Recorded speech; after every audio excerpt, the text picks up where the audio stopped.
저는 태권도를 배우고 싶습니다. मैं कराटे सीखना चाहता हूँ. 그래서 외국인력 지원센터에서 하는 태권도 교육을 डैश 합니다. ठीक है.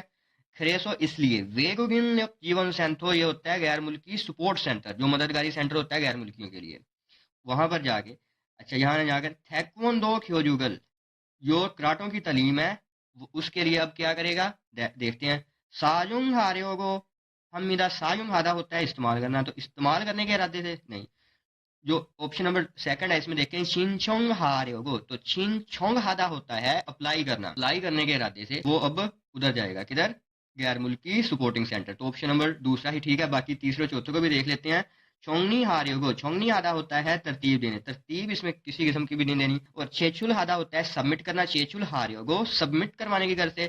अगर तो कोई फॉर्म होता तो फिर ये वाला ठीक था, लेकिन अब उसने तालीम है, तो तालीम के लिए या कोई taekwondo की तालीम है तो उसके लिए अप्लाई करेगा. तो ऑप्शन नंबर इसका सेकंड है. ठीक है, ऑप्शन नंबर 2.